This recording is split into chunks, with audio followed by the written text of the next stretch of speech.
Voilà, voilà. Bonsoir, on va essayer de parler dans la paracha de Ekev d'un sujet, un sujet particulier, c'est celui du désert. Euh, C'est-à-dire que à plusieurs reprises, Moïse va rappeler la présence du peuple d'Israël dans le désert, justement parce qu'il veut les préparer à l'entrée en Israël. Donc c'est ce petit sujet-là qu'on va essayer de voir ce soir. De quoi parle la paracha de Hekev? Elle parle de beaucoup de choses, mais si vous voulez, Moïse parle au peuple, surtout pour le préparer à l'entrée en Israël, sur le plan psychologique, moral, pour lui dire comment est-ce qu'il doit appréhender les choses en rentrant en Israël et comment il ne doit pas les appréhender. C'est-à-dire quel est le comportement qu'il devrait avoir en Israël, un comportement qui pourrait lui assurer la pérennité sur la terre. Voilà. On va donc commencer à lire notre paracha. Elle commence comme ça. Si vous respectez les lois que je vous ordonne, et il s'agit de Moïse, mais vous les respecterez, Dieu gardera avec toi le brit. Le brit, c'est-à-dire que Dieu respectera l'alliance qu'il a avec toi. Et vous allez voir que la notion de brit est extrêmement importante dans la paracha. C'est-à-dire qu'on ne considère pas, le peuple d'Israël ne doit jamais considérer qu'il est indépendant des générations précédentes et des générations à venir, et ça doit arriver jusqu'au patriarche, jusqu'à la fondation même ou l'intention même de fonder le peuple d'Israël. Et donc à chaque fois, Moïse va faire référence à l'alliance qui a été faite évidemment au mont Sinaï, l'alliance qui va être faite plus tard dans la paracha Kitavo et les suivantes, l'alliance qui va être faite juste avant que Moïse ne meure, mais aussi l'alliance qui a été faite avec Abraham, Isaac et Yaakov. Alors pourquoi il va parler d'une alliance? Parce qu'il a absolument besoin de ce lien intergénérationnel et d'une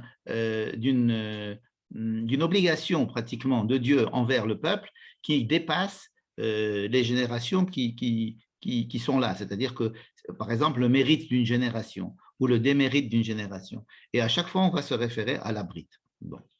Ve'et ha-chesed, asher nishba la'avotecha, et le chesed. Alors là aussi, le mot est très, très particulier. Pourquoi il dit les gentillesses, le don gratuit qu'il a fait avec tes pères? Chesed asher nishba la'avotecha. Moïse annonce tout de suite la couleur.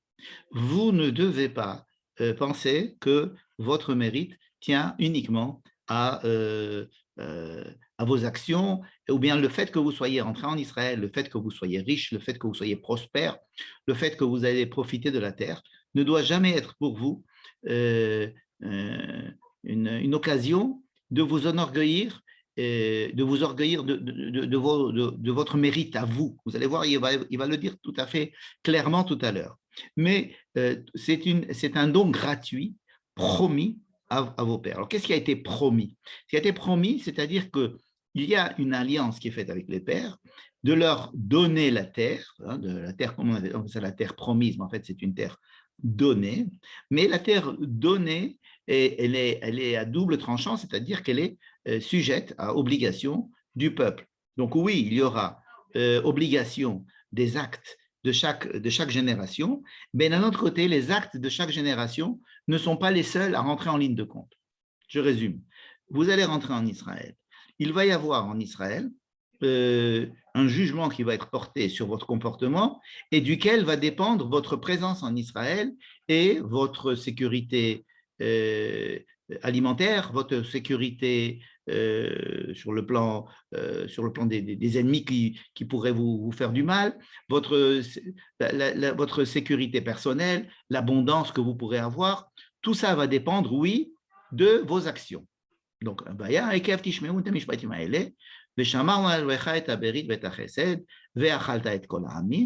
vous allez pouvoir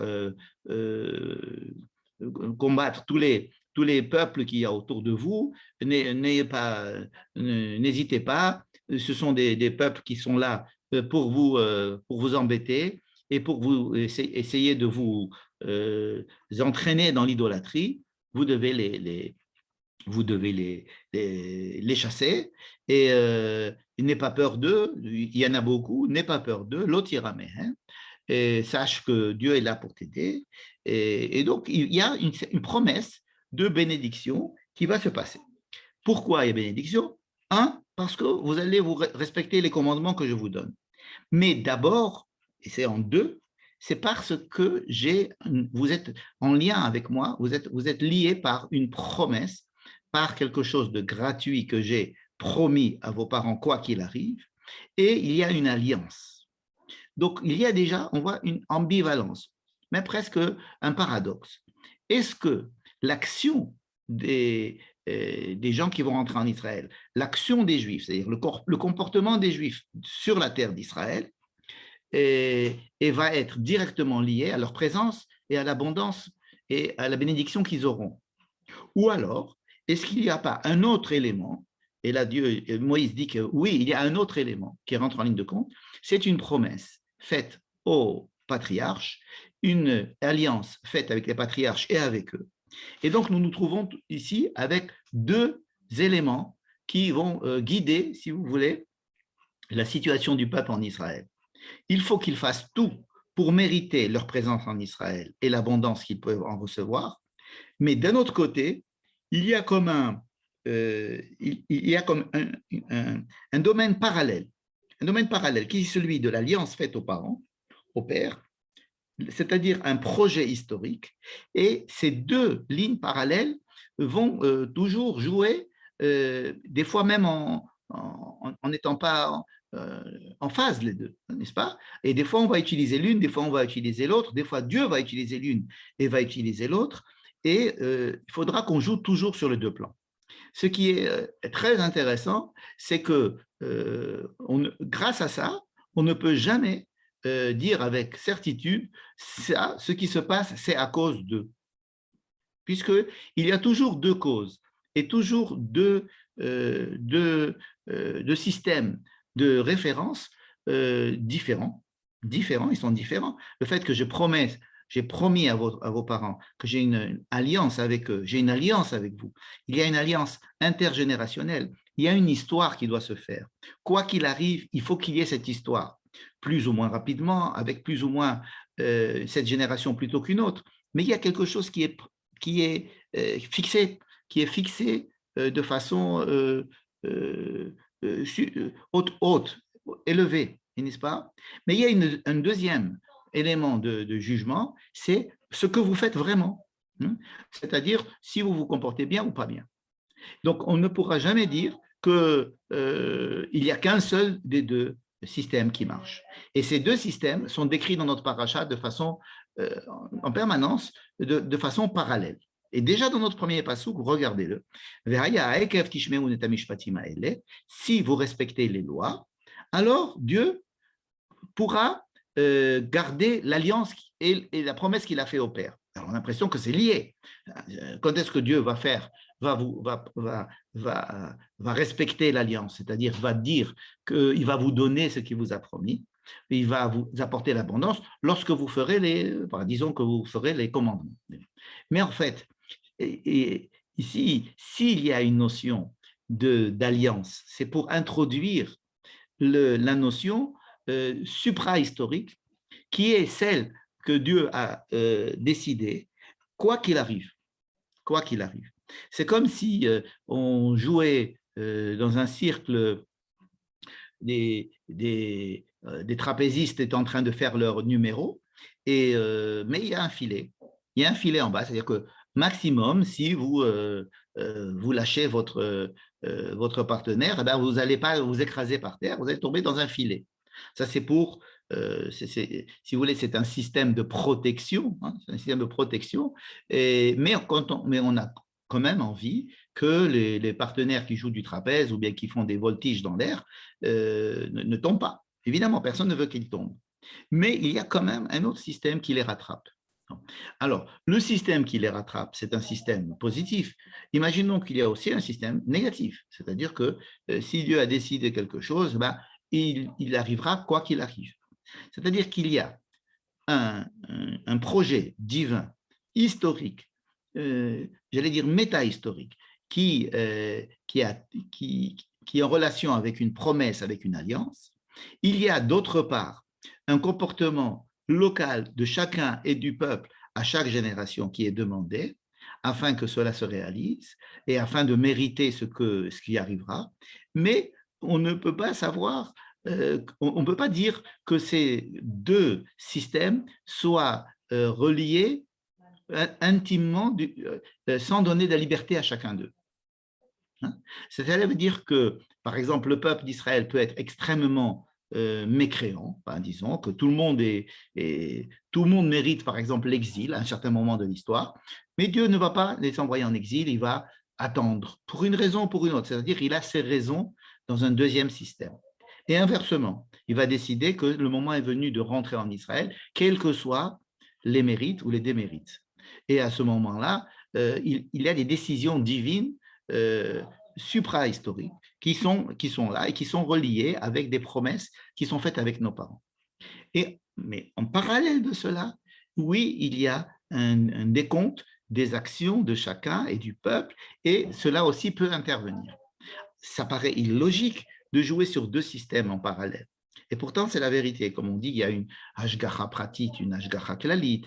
Il y a un problème de promesse avec un temps qui doit arriver, avec, ou l'inverse, erech hapaim, c'est-à-dire le fait de dire, OK, pas maintenant, j'attends encore une génération, j'attends encore une deuxième génération, etc. Donc, vous allez voir que ces deux systèmes vont être mis en place. Ils sont déjà mis en place dans le premier passouk en faisant une petite relation entre les deux. Et vous allez voir que cette relation va être déconnectée tout à l'heure. Et ces deux systèmes, vous allez voir qu'ils sont très importants avant de rentrer en Israël pour bien comprendre ce qui va s'y passer. Alors, continuons à lire. Donc, nous sommes dans le chapitre 7. Chapitre 7 donne beaucoup de bénédictions au peuple à partir du moment où il respectera les lois. Le chapitre 8 commence, le chapitre 8,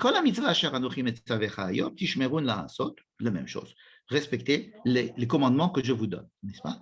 Afin, les ma'an tichyun, si vous respectez les commandements, vous allez vivre. Vivre, ça veut dire que vous allez exister sur votre terre, c'est-à-dire que vous allez avoir une présence sur la terre.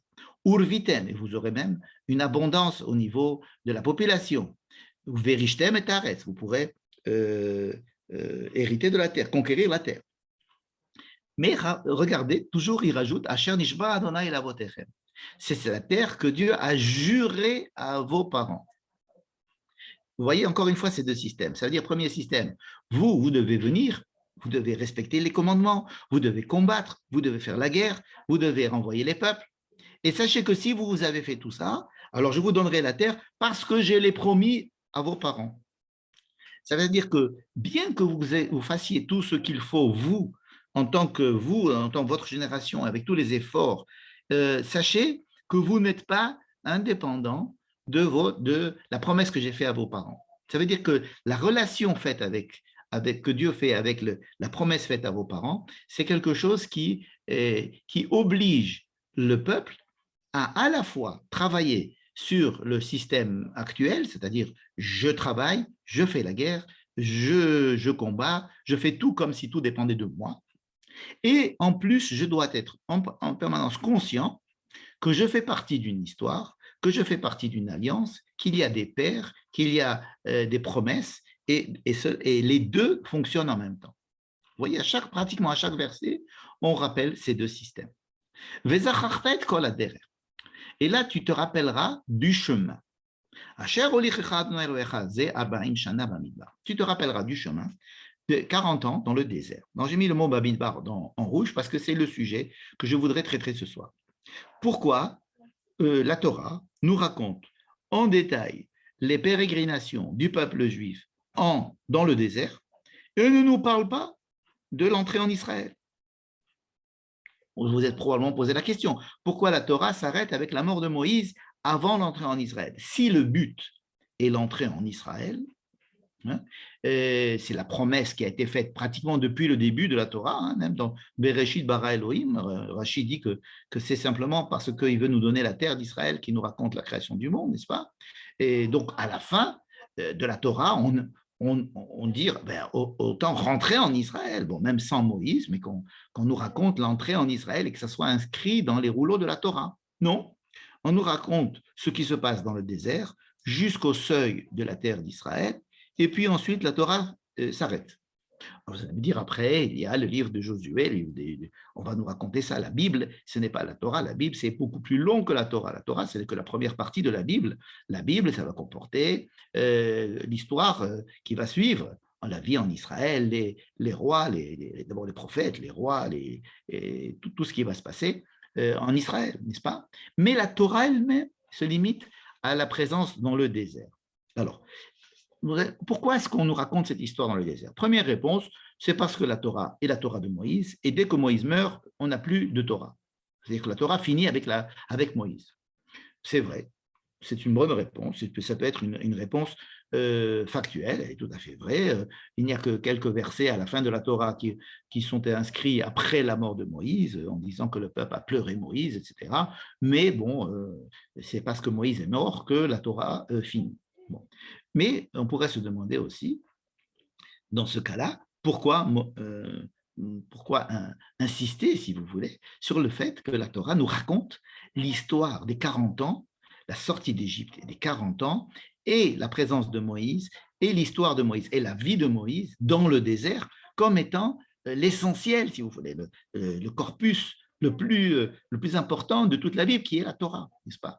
Donc, en fin de compte, la plus grande partie de la Torah se passe dans ce désert. Pourquoi le désert? Alors, on peut dire tout simplement parce que ils n'ont pas pu, ils voulaient les faire rentrer tout de suite. Rappelez-vous, dès qu'ils sont sortis d'Égypte, ils devaient rentrer tout de suite en Israël, mais Dieu a dit, ils ne sont pas encore assez mûrs, disons. Ils ne sont pas assez mûrs. Il faudrait leur faire un petit stage avant qu'ils rentrent en Israël. Donc, première raison de rester dans le désert, c'est qu'ils ne sont pas assez mûrs. C'est ce qui est écrit dans la paracha, au début de la paracha de Béchalach.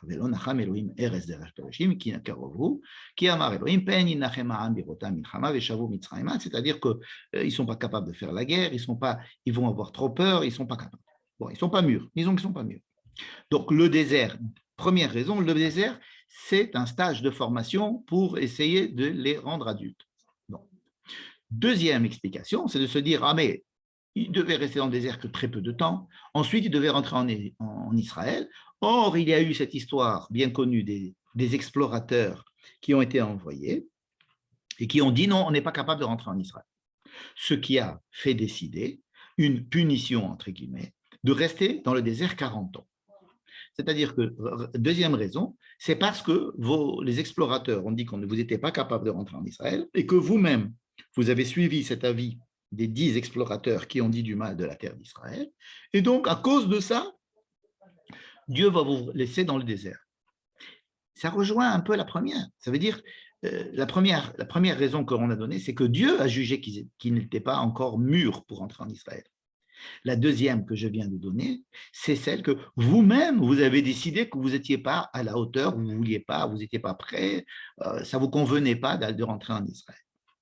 Donc, ces deux réponses qui sont dans la Torah, les deux existent dans la Torah, ce sont des réponses qui elles-mêmes se rejoignent en disant le midbar, c'est le désert, rester dans le désert, c'est parce qu'on ne peut pas rentrer en Israël, parce qu'on n'est pas assez prêt pour entrer en Israël, ou encore plus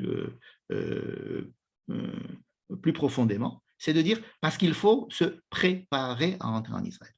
Donc, le fait de rester dans le désert, ça n'est pas une punition, hein, il y a rarement des punitions, hein, c'est un moyen de se préparer à l'entrée en Israël. Alors, qu'est-ce qui, dans le désert, les prépare à rentrer en Israël? Alors, il dit, rappelle-toi que Dieu t'a laissé 40 ans dans le désert.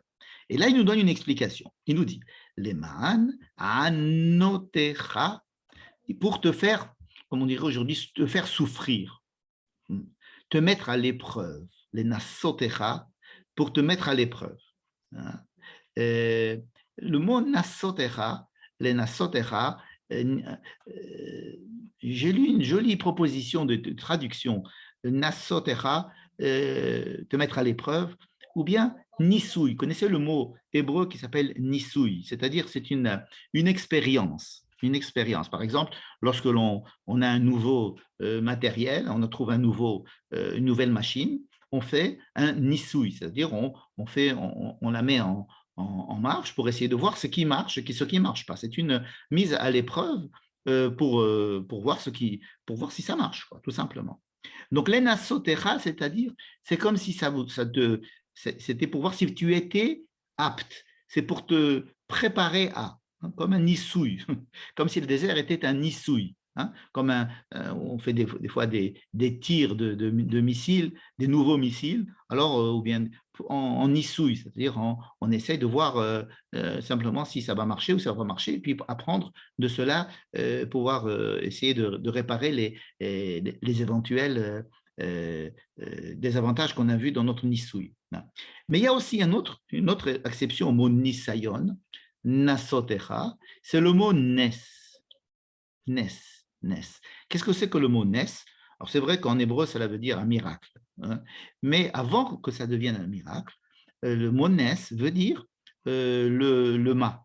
Dans un bateau, ce qui est le plus haut dans le mât, la partie la plus haute du bateau, comme un drapeau, si vous voulez, que l'on met le plus haut possible pour qu'on puisse nous reconnaître de haut. Alors, l'enasotecha, c'est pour t'élever, t'élever. L'enasotecha. En fait, un nes, pourquoi on appelle un nes un miracle? Parce que c'est quelque chose qui est au-delà des lois naturelles, tout simplement. C'est au-dessus, c'est pour t'élever au-dessus même de la nature. Non. Alors, l'enasotecha, ça voudrait dire de te mettre à l'épreuve, mais surtout pour essayer de t'élever, c'est-à-dire vraiment le but d'une épreuve ou le but d'un enseignement profond qui va te prendre d'un niveau et te mettre à un niveau supérieur. Et donc, qu'est-ce que veut dire Anotecha? Allô? Michel, Oui. je ne suis pas du tout un spécialiste de grammaire, mais bon, loin de là. Mais si c'était élevé, on ne devrait pas dire le nasra ou enfin, le taf, il n'est pas en trop. Oui, tu as raison. Mais le mot, il n'existe pas, un verbe qui dit les nasotes. Il n'y a pas que deux lettres. Il y a pas que deux. Il y en a trois. Les nasotes. Et souvent, le tav vient compléter une racine de deux qui manque une troisième. La halot. Ça vient de al et les nasotes. La halot. Mais en fait, quand tu dis la halotra, c'est ou les halotra, al, c'est monter vers en haut. Hein. Mais la halot, c'est le verbe, c'est la racine. Permettre de rajouter la référence maintenant, à la paracha Nassau. Non, Nassau, c'est avec Shin Aleph. Nun Shin Aleph. Maintenant, les Nasotecha, c'est-à-dire de te faire passer, alors comme le Nisayon d'Abraham, vous savez, quand Dieu dit à Abraham il veut lui faire le sacrifice d'Abraham, enfin la ligature d'Abraham, la ligature d'Isaac, Akedat Yitzhak, Nissa et Abraham. Alors, c'est mettre à l'épreuve. Alors, textuellement, c'est je te mets à l'épreuve, je vais te faire un test pour savoir si vraiment tu crois en Dieu. Bon. Mais qu'est-ce que ça veut dire? Prendre quelqu'un et de lui faire passer 40 ans dans le désert pour voir s'il croit en Dieu. C'est en fait de le prendre et de lui faire de le mettre dans un état qui va lui apprendre des choses, comme un vrai stage, comme on a dit tout à l'heure. N'est-ce pas? Alors que vient dire le mot anotecha? Anotecha, c'est te faire souffrir. Ça veut dire que oui, la partie qui s'est passée dans le désert avait pour but de les mettre en situation anormale, une situation anormale qui les privait de beaucoup de choses, on va voir de quoi. Donc là, clairement, Moïse déclare que la situation dans laquelle Dieu a décidé de les mettre tout d'abord dans le désert et ensuite de les y rester, de les y laisser pendant 40 ans, c'est un but calculé pour rendre le peuple apte à l'entrée en Israël en leur faisant faire passer des épreuves, n'est-ce pas? Nous, on a l'impression que c'est le peuple qui a mis à l'épreuve Dieu, mais là, c'est clairement, Moïse dit que c'est Dieu qui a mis à l'épreuve le peuple. Mais on va voir en quoi. En quoi est-ce que ce passage dans le désert a été quelque chose de capital pour pouvoir rentrer en Israël. Vaya'anecha, vayar'ivecha. Encore une fois, Vaya'anecha, il t'a fait souffrir. Vayar'ivecha, il t'a affamé. Vaya'achilcha et Haman. Alors, une des choses les plus importantes qui est dite dans notre paracha à propos du désert, il s'est passé plein de choses, mais l'une des choses les plus caractéristiques du désert, c'est la manne. Bon. Pourquoi la manne? Parce que la manne, tu ne la connaissais pas et tes parents ne la connaissaient pas. C'est-à-dire que c'est un moyen de subsister qui est surnaturel, qui n'est pas naturel. Je veux m'attarder simplement sur la traduction de cette phrase. Il t'a fait souffrir, il t'a affamé, il t'a donné à manger de la manne. A priori, comment on traduirait ça? On pourrait traduire sur le plan chronologique. Il a fait de telle sorte que tu es très faim, que tu souffres beaucoup, jusqu'à ce qu'il t'ait donné de la manne. Hein? C'est-à-dire, Vaya'ancha, Vaya'annecha, Vayara'ivecha, Vaya'achilcha et Haman. Or, on va le voir tout à l'heure, ça ne peut pas être traduit comme ça. Le fait de donner de la manne, c'est ça qui était une manière de te faire souffrir et de t'affamer. Vous allez voir tout à l'heure, faites-moi confiance, vous allez voir tout à l'heure la même phrase, mais faite de telle manière qu'on est obligé de traduire ça comme ça. Regardez, là voilà, c'est pas la peine avant tout à l'heure, on va le faire tout ça. Hama achil haman, quand il t'a donné la manne dans le désert, que tes parents ne connaissaient pas. Les ma'an anotecha ou le ma'an nasotecha. Il t'a donné de la manne afin de te faire souffrir et de te mettre à l'épreuve. Première fois que Moïse explique que la manne qui a été donnée dans le désert n'était pas un bienfait de Dieu, mais c'était en fait pour les mettre à l'épreuve et les faire souffrir. Alors, en quoi est-ce que la manne peut faire souffrir? Puisque c'est du manger gratuit, qui venait tous les jours et qui avait le goût qu'il désirait.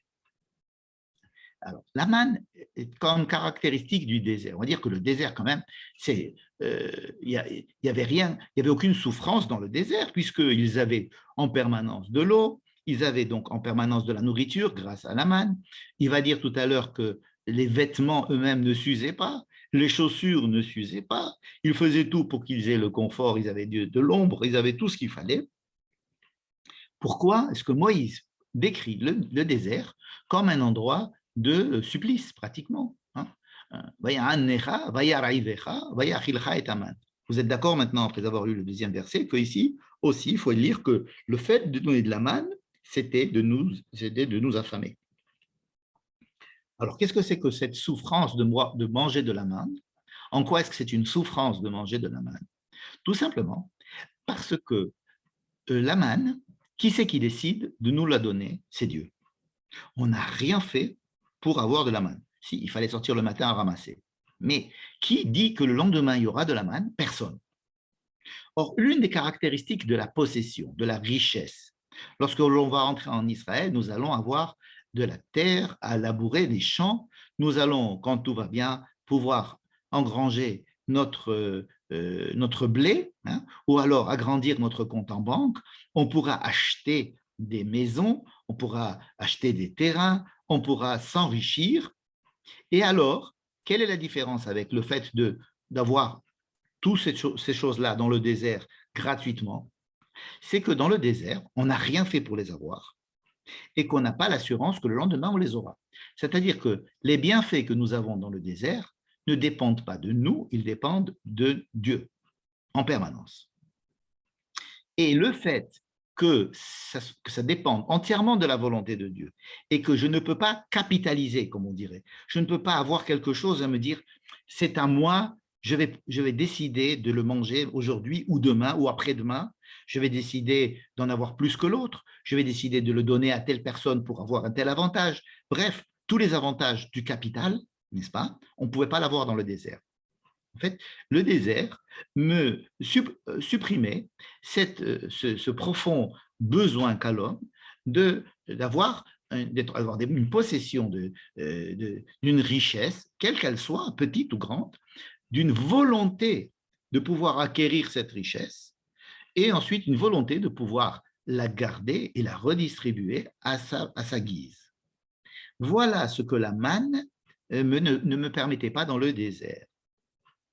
En fait, la vraie souffrance du désert, c'est une souffrance où il y a un manque d'autonomie, de capital et de développer ma volonté et mon désir d'avoir ou de ne pas avoir, d'avoir un peu plus, d'avoir un peu moins, et de savoir ce que je vais faire avec cette chose que j'ai acquise. Hein? Si vous voulez, ça nous rappelle un petit peu la frustration que l'on pouvait avoir dans les pays communistes à un certain moment, ou même la frustration qu'il y avait à un certain moment dans les kibbutzim, où le kibbutz est peut-être riche, le kibbutz nous donne à manger.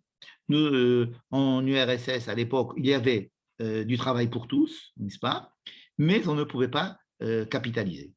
Ce manque-là est quelque chose qui était insidieux, parce que a priori, comme on dit, vous n'avez pas de quoi vous vous plaignez. Vous avez à manger, tu as mangé. C'est aussi ce que, par exemple, un enfant, un adolescent, des fois peut réclamer ce désir de possession de quelque chose d'autre, ou bien de voler de ses propres ailes. Il dit, mais pourquoi est-ce que quel est ton problème? On te donne à manger, on t'habille, on te nourrit, on subvient à tes besoins. Et pourtant, l'adolescent, à un moment donné, sent qu'il lui manque quelque chose. Alors, cette autonomie, et qui est de pouvoir voler de ses propres ailes, de pouvoir même ne pas avoir à manger parce que je n'ai pas travaillé, mais pouvoir avoir à manger parce que j'ai travaillé, ce plaisir-là du labeur et du salaire du labeur, et de savoir que ça dépend de ma volonté, de mon action, et aussi de mon désir et des capacités de ce que je vais faire avec moi. Et donc, c'est un petit peu, si vous voulez, se débrancher, comme si dans le Midbar, dans le désert, il y avait une perfusion, on s'occupait, on était complètement dépendant, et en entrant en Israël, on va être sevré de cette perfusion et on va rentrer en Israël. Alors, en quoi cet état, j'allais dire même infantile, d'infantilisation extrême du peuple qui a été fabriqué dans le désert, n'est-ce pas, va pouvoir permettre d'être adulte? C'est exactement le contraire de ce que l'on voulait.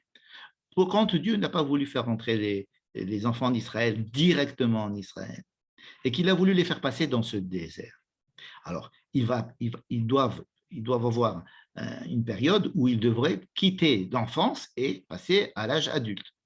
Or, tout l'état du désert, c'était une infantilisation, puisqu'on les a maintenus dans un endroit où, certes, miraculeusement, puisque le désert est un endroit où il n'y a rien à manger, où il n'y a pas à boire, et où il est très dangereux d'exister, et il y a beaucoup de soleil, et on peut attraper une insolation.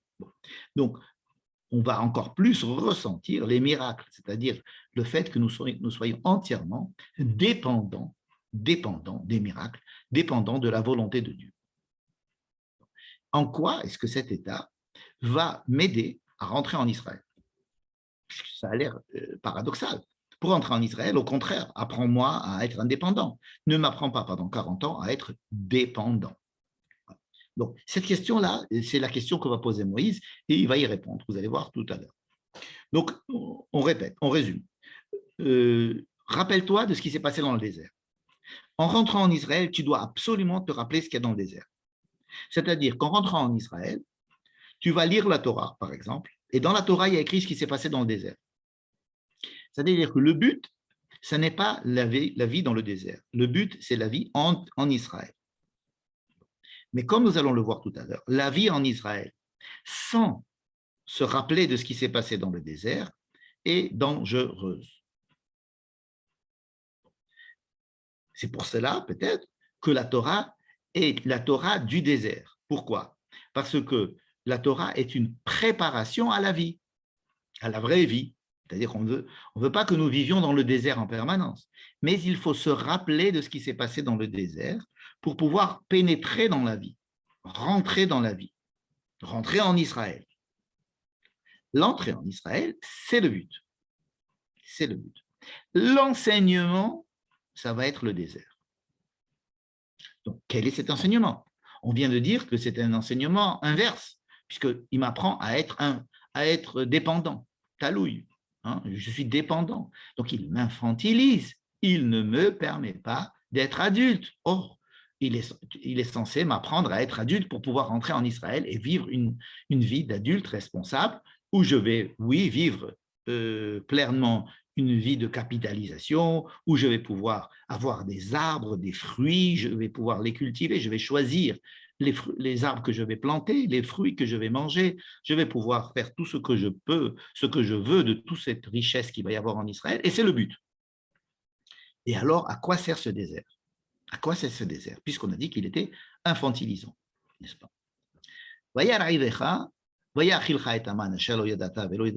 Ça veut dire quoi que tu ne connaissais pas et que tes parents ne connaissent pas? C'est-à-dire que c'est quelque chose de surnaturel. C'est-à-dire, rappelle-toi qu'il y avait quelque chose de surnaturel à ce moment-là. Et c'est afin de t'apprendre cette maxime, cette chose importante que j'ai mis en gros. Qu'un homme ne peut pas vivre que du pain, mais que l'homme ne peut pas vivre que grâce à son pain, hein, mais il doit vivre aussi sur la parole de ce qui sort de la bouche de Dieu. Voilà, si vous voulez, une première leçon. C'est-à-dire, on va essayer de répondre aux questions de façon simple. Vous allez en Israël, vous allez avoir, c'est promis, la possibilité d'avoir une croissance à 6,7%, alors que tout le monde est en dépression dans tout le monde. Vous allez avoir un shekel hyper puissant, alors que l'euro et le dollar se cassent la gueule. Vous allez avoir en abondance tout ce qu'il faut. Vous allez au supermarché, il vous faut 2 caddies pour remplir tout ce que vous avez besoin. C'est-à-dire que vous êtes, en Israël, il y a la possibilité d'être très riche. Bon, justement, cette richesse est très dangereuse. C'est-à-dire, je veux que vous soyez riche, je veux que vous profitiez de votre richesse, mais il faut qu'en même temps, vous vous rappelez de ce qu'il y avait dans le désert. Et dans le désert, il y avait quoi? Il y avait cette dépendance, cette cloute, ce rattachement vital à la volonté de Dieu, c'est-à-dire à la bouche, à ce qui sort de la bouche de Dieu. Et là, ce qui sort de la bouche de Dieu, c'est par exemple les paroles, c'est la loi, c'est aussi la manne qui vient d'en haut, qui vient du ciel, qui a été décidé de tomber grâce à Dieu et qui peut l'arrêter du jour au lendemain. C'est-à-dire que je n'ai pas de prise. La solution, la réponse, c'est quoi? C'est que, comme on a dit au début, il faut que le peuple d'Israël, en rentrant en Israël, ait toujours une double conscience, une conscience qui est peut-être ambivalente, mais qui doit absolument jouer sur 2 tableaux qui peuvent être contradictoires, et pourtant, il faut les maintenir ensemble. À savoir, oui, il faut être capitaliste, oui, il faut être socialiste. Oui, il faut être capitaliste, oui, il faut avoir le souci de l'autre, le souci de Dieu, le souci d'une culture, le souci d'un rapport avec Dieu, c'est-à-dire de quelque chose qui ne fait pas dépendre mon acquisition uniquement que de moi, mais d'une autre source. C'est-à-dire que avant de donner le jouet à l'enfant, on va lui rappeler qu'à partir du moment où on va lui donner, il va pouvoir se faire mal avec.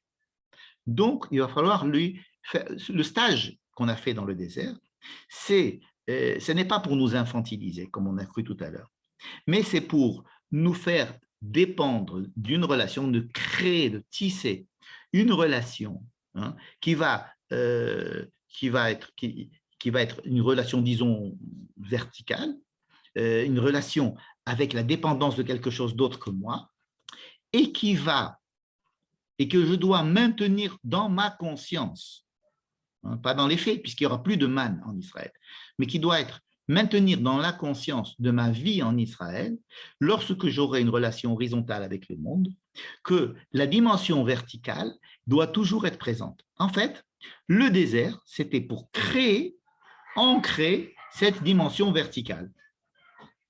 Alors, elle a été créée de façon, disons, exagérée, puisque on apprenait des lois qu'on ne pouvait pas mettre en pratique.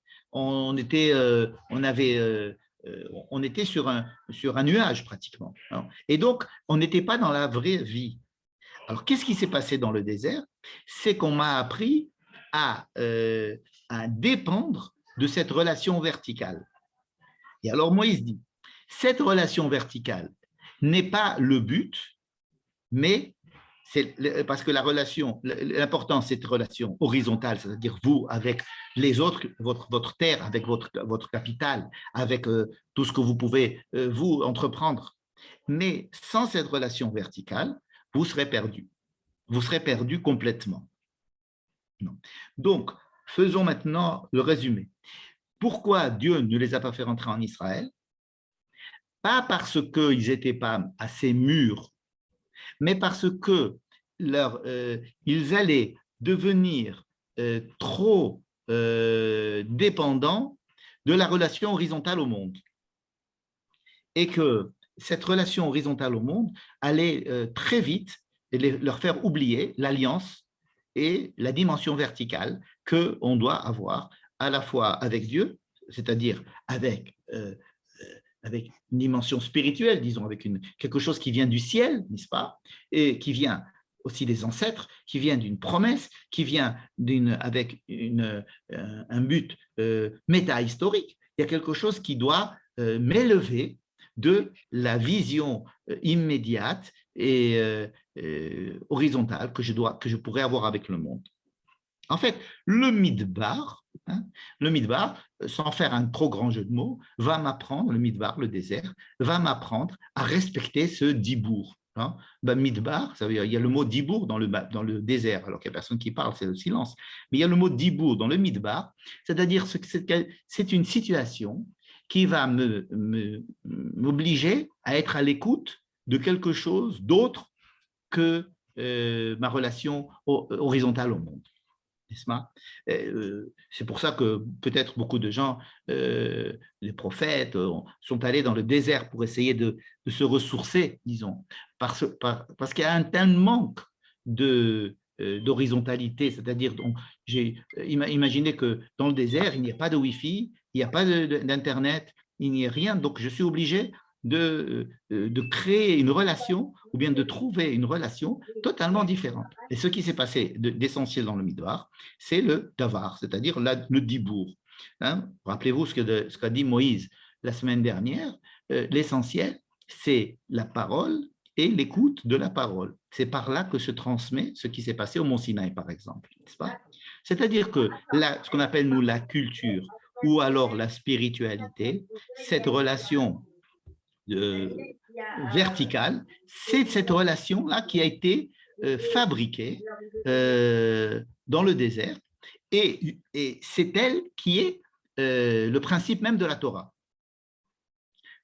Si on veut parler de la Torah, on ne peut pas parler de la Torah comme quelque chose qu'il faut vivre, il faut vivre la Torah. Non, la Torah c'est un moyen de vivre. Je ne dois pas vivre la Torah. La Torah doit me permettre de vivre.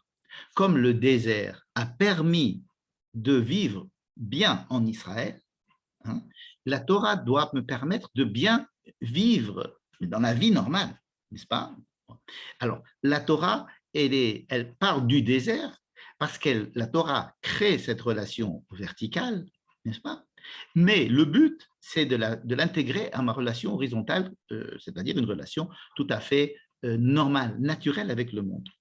En fait, ce qui est demandé ici aux Juifs, c'est d'avoir toujours cette double axe, hein, Y et X, c'est-à-dire que le Midbar a créé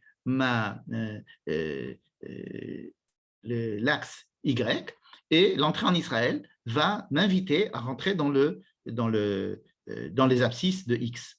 Et je dois en permanence jouer sur les deux. À partir du moment où j'annule un axe, je vais perdre l'autre aussi. Et c'est ça qui est intéressant, c'est que la terre d'Israël, ce n'est pas une relation, une possibilité de vivre une relation horizontale.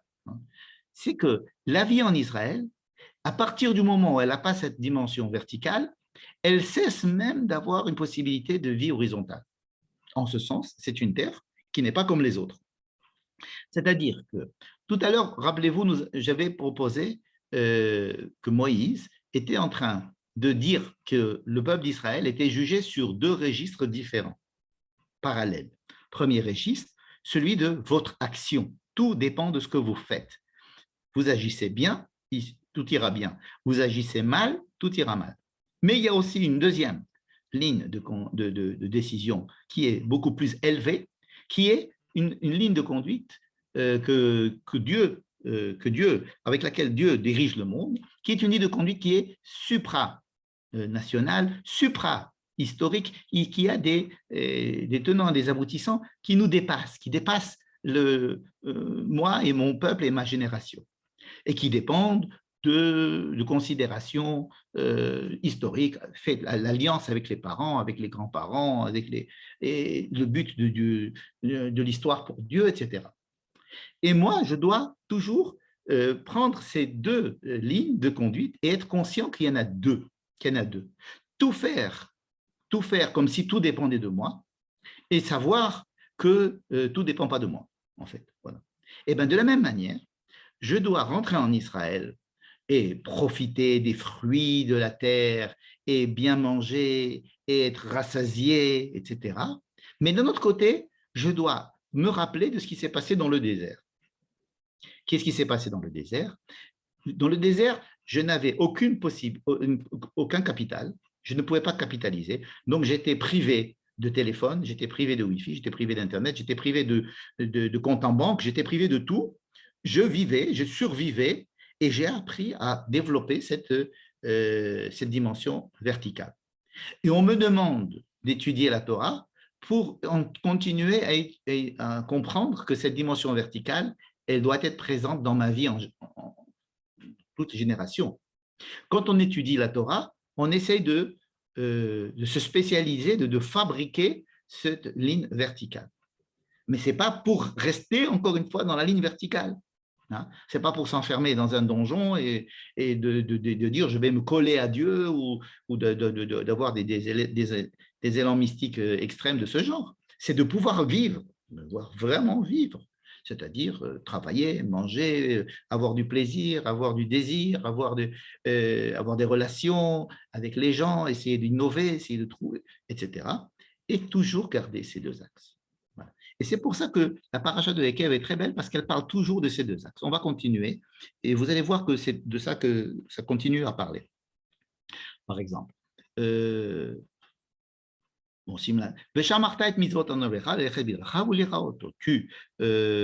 tu respecteras les lois de Dieu. Bon, ça, ce n'est pas une grande...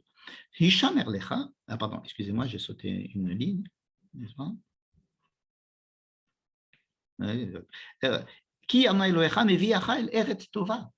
Dieu va te faire entrer dans une terre qui est bonne. Il n'est pas du tout question de rentrer dans une terre où tu vas vivre de l'ascétisme, où tu vas manger du pain sec. Le but, c'est de faire entrer dans une terre qui est bonne. Une terre formidable. Ça ne veut pas dire que la richesse, vous allez la trouver tout de suite. Il va falloir bosser pour avoir cette richesse. Mais c'est pour dire que oui, le but de la vie, c'est de profiter de la richesse. Oui, le but de la vie, c'est de profiter de la beauté de la nature, et du désir et du plaisir. Tu ne vas pas manger dans la terre où tu ne vas pas manger du pain quantifié. Tu vas pouvoir manger autant de pain que tu veux. Ça ne va pas être limité, ça ne va pas être rationné. Ça ne veut pas être rationné. Il peut y avoir des moments où le pain sera rationné en Israël. Il faut bien comprendre ce que ça veut dire. Ce n'est pas une terre où il y a de la richesse automatique. Ici, il est question de savoir est-ce que j'ai le droit de fabriquer de la richesse et d'en profiter le cas échéant. Et la réponse est oui, 10 fois oui. Mais ça ne veut pas dire que cette richesse m'est automatiquement promise. Il est question de dire, tu vas rentrer sur une terre où où tu pourras, qui a un potentiel énorme au niveau, tu pourras vraiment te développer sur tous les plans économiques, etc. La question est de savoir, est-ce que tu vas manger là-bas du pain comme tu as mangé de la manne? Non. Non. tu vas pouvoir manger du pain. L'otersar kolba, et c'est-à-dire c'est une bonne terre. Ve'achalta ve'savata, tu vas manger et tu vas même te rassasier. Simplement, il va falloir que tu rattaches cette dimension horizontale à la dimension verticale. Et c'est pour ça qu'on te demande, après avoir été rassasié, tu vas faire ce qu'on appelle une beracha. Qu'est-ce que ça veut dire quoi faire une beracha? On ne va pas bénir Dieu, Dieu n'a pas besoin qu'on le bénisse, mais prendre conscience que la bénédiction vient aussi de Dieu. Je dis aussi pour être gentil, en fait, la bénédiction, c'est-à-dire que il faut relier, en fait, le Birkat Hamazon, qu'est-ce que ça fait? Ça relie les deux dimensions. Hein, pour ça qu'elle est longue, elle est, à mon avis, un peu trop longue, effectivement, parce que chacun a rajouté à chaque époque un petit peu, et maintenant, ça nous fait un gros millefeuille à dire, une trop grosse beracha. Mais l'esprit de la beracha, c'est de rentrer en Israël. Il n'y a pas de raison sérieuse de faire Birkat Hamazon quand on n'est pas en Eretz Israël, évidemment. On le fait quand même quand on n'est pas en Israël pour garder l'habitude. Mais la Birkat Hamazon, c'est-à-dire relier le fait de manger au fait que c'est Dieu qui m'a donné à manger, ce n'est pas indépendant du fait que Dieu m'a donné cette terre-là. Pourquoi? Parce que c'est la seule terre qui permet au peuple d'Israël de relier le vertical et le horizontal. C'est la seule terre. C'est pour ça que Dieu lui a donné cette terre. C'est une terre particulière. Qu'est-ce qu'elle a de particulier? C'est la seule terre qui, si on ne relie pas l'horizontal et le vertical, on perd la terre. Donc, à chaque fois que l'on va relier l'horizontal et le vertical, on va bénir Dieu pour la terre qu'il nous a donnée.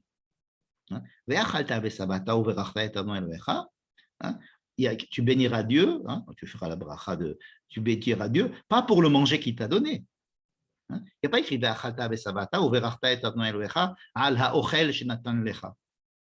comme par exemple nos amis chrétiens disent merci pour notre pain quotidien. Non, on ne bénit pas pour le pain quotidien, on bénit Dieu pour la terre qu'il nous a donnée. Pourquoi? Parce que la terre est une occasion, et la seule occasion de bien relier l'horizontal et le vertical, c'est-à-dire manger et d'être rassasié, et en même temps de faire la relation avec Dieu. Et c'est-à-dire de faire la relation entre le désert, si vous voulez, ce que j'ai appris dans le désert, et ce que je vais vivre en Eretz Israël. Et donc le grand danger, c'est d'oublier le désert. Parce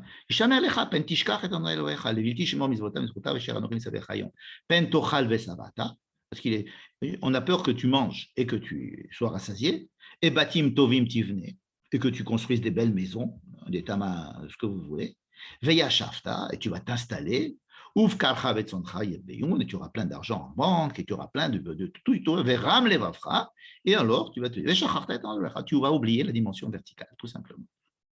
Qui t'a fait sortir d'Égypte pour ça. Parce que, pourquoi est-ce qu'on rappelle ici la sortie d'Égypte? Tout simplement parce que, qu'est-ce que c'est que l'Égypte? C'est la vie horizontale, uniquement.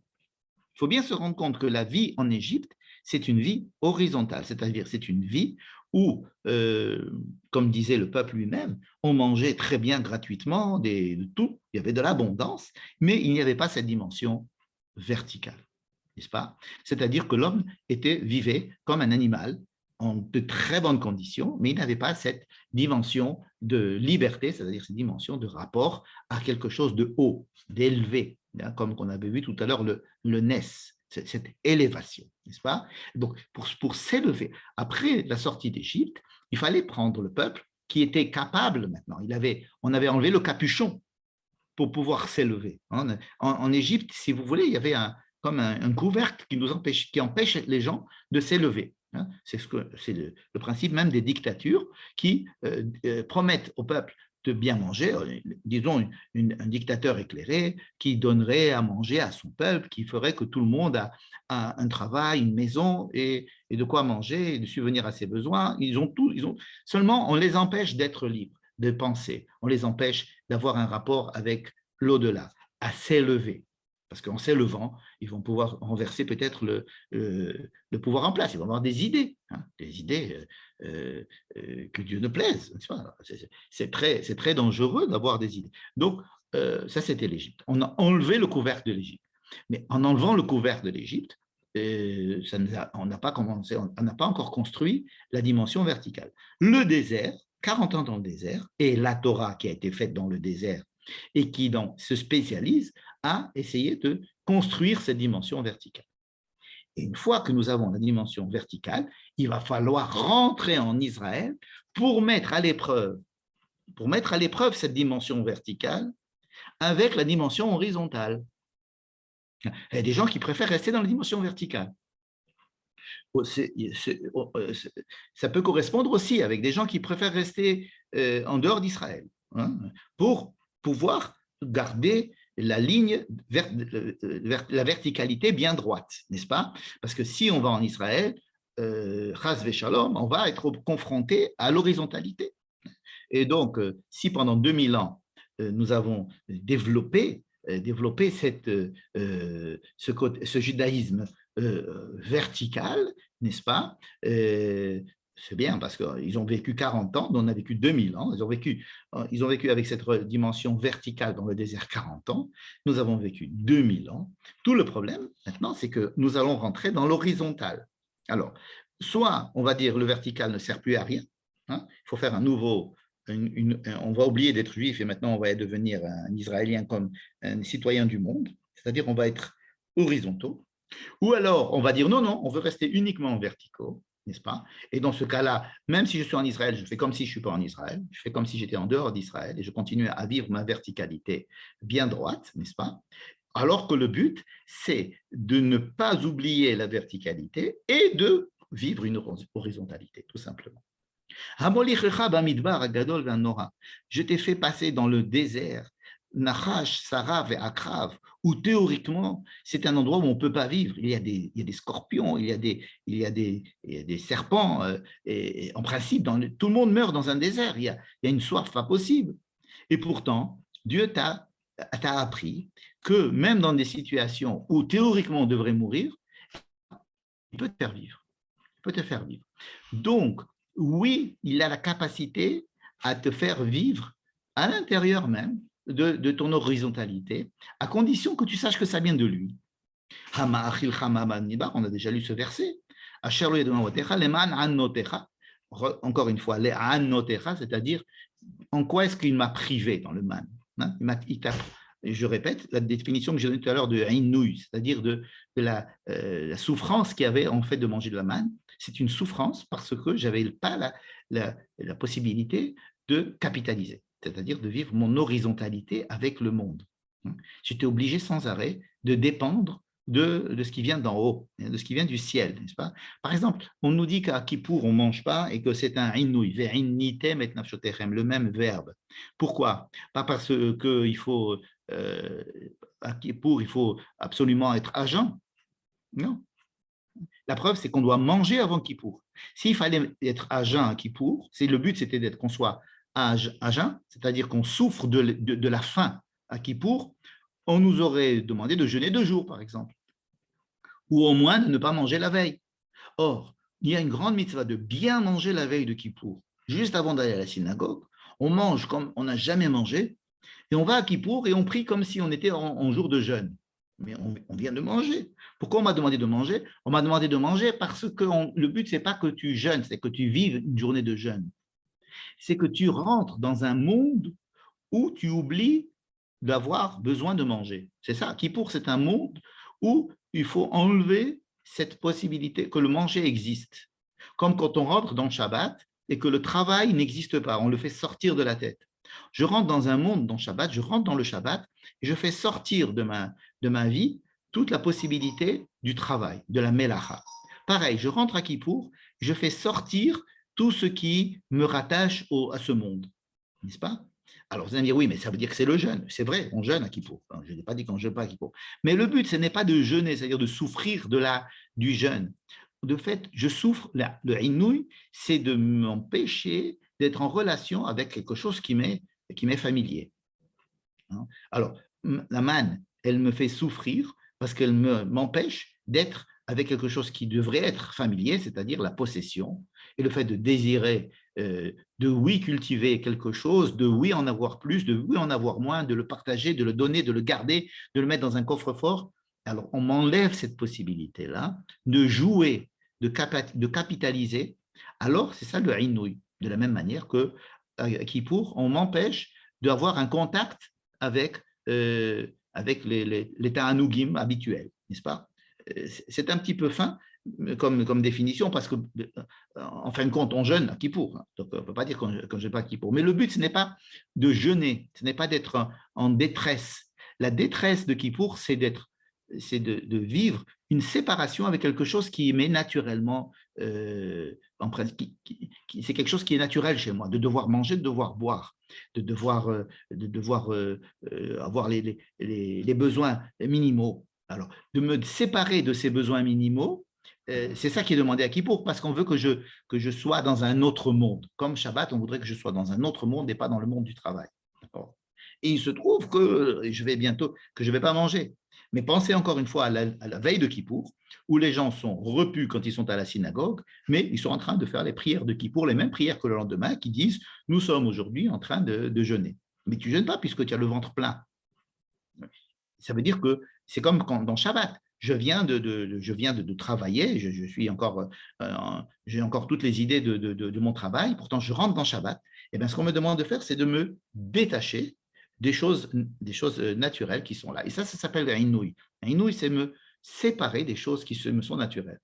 Pourquoi? Pour développer une autre dimension. Shabbat, par exemple, on me dit d'arrêter de travailler pour développer une autre dimension. À Kippour, on me demande d'arrêter d'avoir les plaisirs basiques pour essayer de développer en moi une autre dimension. Eh bien, le désert, ça a développé cette dimension. Et maintenant, on leur dit, vous allez rentrer en Israël avec la dimension que vous avez fabriquée et que vous allez maintenant essayer de de composer avec la dimension qui est celle du travail normal. Alors, tu vas dire, quand tu vas rentrer en Israël, tu vas te dire, c'est grâce à moi que j'ai construit ce pays, c'est grâce à mes soldats que j'ai de la sécurité, c'est grâce à mon intelligence que j'ai fabriqué des startups, c'est vrai, mais il faut te rappeler, ça c'est la dimension horizontale, rappelle-toi de la dimension verticale. Alors comment est-ce qu'on peut relier les deux? En te disant, Dieu donne la force pour faire ça. C'est une manière élégante d'essayer de relier les deux. C'est oui, c'est ma force qui a fait ça, mais qui m'a donné la force? Mais en fait, si on veut aller plus loin, il faut dire que l'homme est composé des deux dimensions et qu'à partir du moment où il perd une dimension, l'autre dimension va automatiquement être perdue quand on est en Israël. On peut continuer à essayer de vivre comme ça en dehors d'Israël en développant une des deux dimensions, mais il n'y a qu'en Israël que les deux dimensions peuvent être pleinement vécues ensemble, et il n'y a qu'en Israël où si l'une des deux dimensions disparaît, alors on perd la terre d'Israël elle-même. Et il le dit lui-même, c'est pas moi qui prêche les catastrophes, qui avot tovedum. Si ça ne marche pas comme ça, vous perdrez tout. Vous perdrez peut-être la terre et vous-même, vous perdrez vous-même. Exactement comme ce que j'ai fait avec les peuples qui ont habité ici, parce que Dieu a fait déjà des essais avec des peuples qui étaient ici, ça n'avait pas marché à cause de ça. Ces peuples-là n'ont pas respecté ce genre de loi, n'est-ce pas? C'est-à-dire que là, on passe tout de suite vers la fin de notre étude, c'est-à-dire le chapitre 9. Shema Israël, tu vas rentrer maintenant en Israël. Tu vas peut-être combattre des peuples qui sont là, des peuples très forts, qui sont très méchants, qui ont des pouvoirs militaires extraordinaires. Ok, je t'aiderai à les combattre. Al tomar bilvavcha, ne te dis pas, lorsque Dieu t'aidera à combattre les peuples. C'est grâce à mon mérite, c'est grâce à notre mérite que Dieu nous a donné cette terre-là. Et non, ce n'est pas par ton mérite que Dieu t'a amené ici. Vous voyez la deuxième dimension?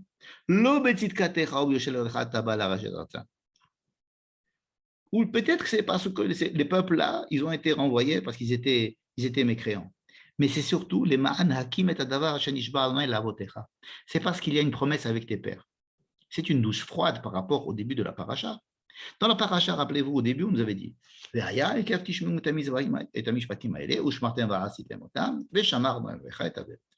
fais les commandements, tu vas habiter sur cette terre-là. Tu ne fais pas les commandements, on va te sortir de la terre. Et là, qu'est-ce qu'il est dit? Fais les commandements. Mais surtout, ne crois pas que c'est parce que tu fais les commandements que tu es là. Ça veut dire que même si tu fais tous les commandements, reste quand même rattaché à une autre dimension qui te dépasse. Parce que même dans l'application des commandements, tu peux les considérer comme un mérite qui te donne la possibilité d'habiter sur cette terre. Ça veut dire, moi, je suis formidable, je suis bécédaire, comme on dirait. Moi, je suis horizontal et je suis vertical. Je vis, je fais l'armée et j'étudie la Torah et je fais Shabbat et je travaille et je paye mes impôts. Je suis formidable. C'est ce qu'on pourrait déduire de ce qu'on a appris aujourd'hui. Moi, je suis très bien sur le plan vertical et je suis très bien sur le plan horizontal. Formidable. J'arrive à faire les deux. Je suis en même temps, j'ai une kippa, je suis soldat et j'ai une kippa. Impeccable. Formidable. Eh bien, attention, même cet état-là, qui en principe est l'état idéal que l'on vient de décrire, même cet état-là peut être dangereux dans le fait où tu vas te sentir que tout dépend maintenant de ton comportement. Or, c'est vrai que tout dépend de ton comportement, mais il y a une autre dimension à laquelle tu dois aussi te rattacher, qui est une dimension à laquelle tu ne peux rien, c'est une dimension qui te dépasse, celle de la promesse faite au Père, la promesse faite au Père, la promesse, c'est-à-dire l'intention de Dieu et ses calculs à lui sur le plan historique et sur le plan léoumi, c'est-à-dire le plan national, tu ne maîtrises pas. Ça veut dire qu'il faut que malgré le fait que tu fasses ton horizontalité et que tu fasses ta verticalité et que tu te comportes ça, garde quand même de l'humilité. Voilà. Le but ici, c'est de dire, reste humble malgré tous les efforts qu'on te demande de faire, à savoir d'essayer d'être en Israël et d'étudier la Torah, et de faire les mitzvot, et de profiter de la terre, et de faire le Birkat Amazon. Eh bien, bien que tu fasses tout cela, garde une humilité et ne crois pas que les choses soient aussi automatiques que tu crois. Les choses ne sont pas automatiques. Ne te dis jamais, ah ben, moi je suis tzaddik, betzidkati eviani Adonai.